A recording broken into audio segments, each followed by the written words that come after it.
South Africans are really, really struggling on the financial front, and so much so that things like retirement and pension funds and provident funds really are not a priority. We tend to look at the basics. Do we have enough money for food? Do we have enough money for electricity? Do we have enough money for school fees and transport? With the result, we end up thinking that we don't have money for saving. And with us in studio today, we have Priya Naika. She is the advice manager from Old Mutual Personal Finance. Welcome, Priya. Thank you so much, Mishwika. Priya, South Africans are of the opinion and they think that they don't have enough money to save specifically for retirement. What is wrong with that scenario? Well, I think the first thing we have to remember is what is retirement. And in context, retirement is meant to be this happy eventuality that we all get to experience one day when we no longer have to work, or where we can work on our own terms, as it suits us. And the fact that we're not putting money away, or we're not doing enough for that eventuality, for that day when we're going to retire and no longer have an income, means that we're essentially robbing ourselves of the right to retire. In the recent survey, we've seen that a lot of people still expect the state to take care of them at retirement. I mean, that's problematic. If we look at the current level of state pensions, it's around 1,600 Rand. I challenge, any one of us that is working today to try to live off 1,600 Rand. Coming off a salary. Absolutely. Coming from a salary and then saying, okay, I now expect the state to take care of me. Yeah. And so you have this cliff effect, it's like stepping off a cliff. You've grown accustomed to a certain lifestyle. You suddenly jump off at retirement and you are trying to live off a fraction of what you used to live off before. It is simply impossible. What I think is important for us to realize is that retirement savings is not difficult. It's not difficult to access. So even if your company doesn't provide a pension or provident fund, it's quite easy for the individual to access a retirement annuity. And the levels of starting point can also be quite low. So for a few hundred Rand a month, you can get started on the journey. And make sure you give some priority to that event. And again, I think Old Mutual and any financial institution out there is going to say to you, start as early as possible. Absolutely. So we see the opportunity cost for starting later on. If you start earlier on, the percentages is fairly reasonable. If you delay starting retirement savings to, let's just say, age 35, you almost have to double the amount that you would sacrifice off your salary to be able to fund retirement. And if you then delay to around 45, you've got to save unreasonable amounts, something like 50% of your salary, which is a very high ask for any one of us. So start as early as possible. Don't be deterred that you may not be able to start at a high amount. Rather get your foot in the door and then build up from there. And look at what's comfortable for you to start out with. Correct, yeah. It's very important that we build the habits and we look at the amounts in proportion as we move along. Something that also comes to mind is the alternative savings that people have looked at. We know that things like retirement, pension funds, those are what we have come to associate with the old mutuals and with the financial institutions.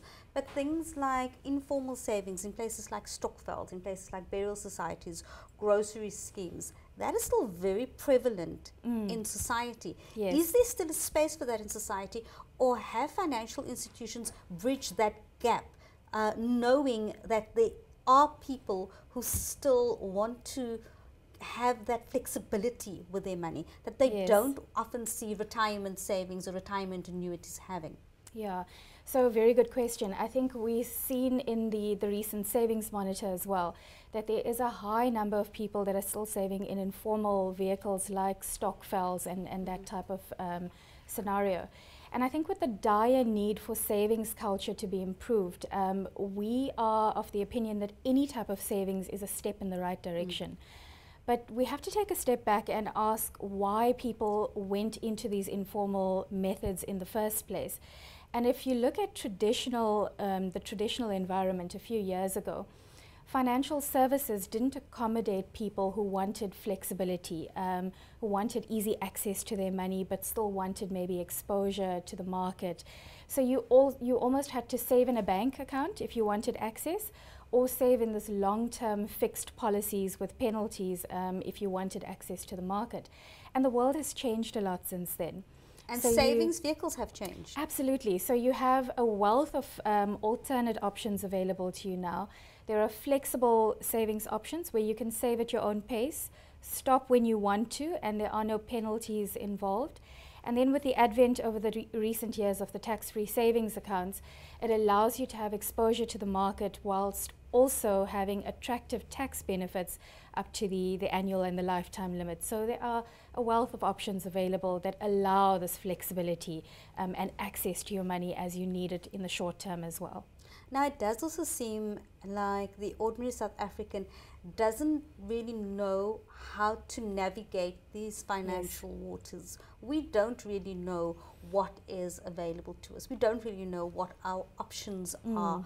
We are so scared that the little bit that we do have, that we can put somewhere, that something is going to go wrong with it, that we often get held back from saving simply because we do not know where and how to save. We are not au fait with what is on offer to us. How important is it to have, first of all, a financial advisor and a financial plan to just the ordinary Joe Soap in South Africa? Yeah. So we're seeing from the results as well that South Africans are saying, I'm not comfortable with my financial situation, but at the same time, I lack confidence in making those decisions. And it's understandable. I mean, there are factors that are outside of an individual's personal control, like currency rates and asset class performances and inflation. So what a financial plan does is brings all of those external factors into your personal scenario and your personal circumstances. It has a look at your needs, your goals, what are your aspirations, what are the priorities that you're looking at, and it marries those two factors together, the external and your personal circumstances. It then allows you to create scenarios around the current environment so that you're able to put a strategy in place to stay on track, irrespective of what happens in the environment. A financial advisor brings the expertise to the table that's required in setting that plan up. And that typically happens initially, as well as the advisor will regularly keep in contact with you and make sure that the plan is dynamic enough to adjust to your own changes, as well as changes in the market. So one would actually say that every South African needs to have a financial advisor because they need to have a financial plan. So certainly I think there's space for every South African to take the time out to plan their finances. The ideal way would be to do it through an advisor. Lots of people find it intimidating because they feel like it's an expensive service, or you need to have lots of money in order to engage with a financial advisor. I think people often feel that only the wealthy can actually afford the financial advisor. Only the wealthy actually need a financial plan. And I think that's changing. It absolutely is changing, and you'll find that financial advisors are quite keen to partner with people in every stage of their journey, whether they're at the lower income and early on in their careers, all the way through to making money, protecting their money. So advisors are really wanting to partner with people at different levels. So I would encourage every South African that is struggling or needing help, or even understands their finances really well but wants somebody to coach them, much like a personal trainer would coach you through your fitness journey, to really partner with them and coach them through and help them stay accountable to achieving their own outcomes. Get in touch with a financial advisor. And then finally, many people think that saving is taking from the money that you have and putting it somewhere. Yes. Surely there must be other ways in which people can save in their everyday lives. Yeah, so as we spoke about earlier, just making it a habit to be conscious around what you're doing, and even just cutting back on the things that are unnecessary or that you've deprioritized in your life is a form of saving. So I think a lot of it is just shifting our attitudes. We often associate budgeting and cutting back with this idea of deprivation. I'm depriving myself of things that I should be enjoying. Where in reality, spending more than we're able to earn, or even spending as much as we're earning and not providing for the future, is an act of deprivation. You know, we're depriving ourselves of the future. Then don't we then say that saving should be a line item in our budget? Yeah, I like where you're going, because it's saying that saving, it's the pay yourself first methodology. It's holding yourself accountable. Yeah. So absolutely. And I think we're also seeing that people are becoming very creative in where they cut back out of sheer necessity. So everything from luxury goods like travel and entertainment and eating out, to even the everyday expenses like cutting down on expensive brands, shifting your brand consciousness around the grocery shopping, water and electricity, and those are forms of savings. But I think the biggest tip for me would be, if you're looking to save and you're looking to be proactive, get a budget together. It's amazing how few of us actually sit down and put a budget together. And out of the budget, really shift your awareness of your relationship with money. I think we need to start having a healthy relationship with our money and respecting that it is a product of our mental and physical efforts. It's a part of our bodies and an extension of ourselves. It's a part of our lives that we cannot deny. Absolutely. You cannot deny that this is my income and these are my expenses. And something that I also find is that people need to start being honest about the budget. It really doesn't help that you're doing a budget and you're saying, oh no, I'm only spending so much on entertainment, and I'm only spending that much on luxuries. Because then at the end of the day, when your budget doesn't click, it's like, no, the budget was wrong. Yeah, yeah, very good point. And I think you're tapping on something really important. A lot of us don't want to do a budget or don't want to acknowledge what we're spending because we're afraid of the outcome.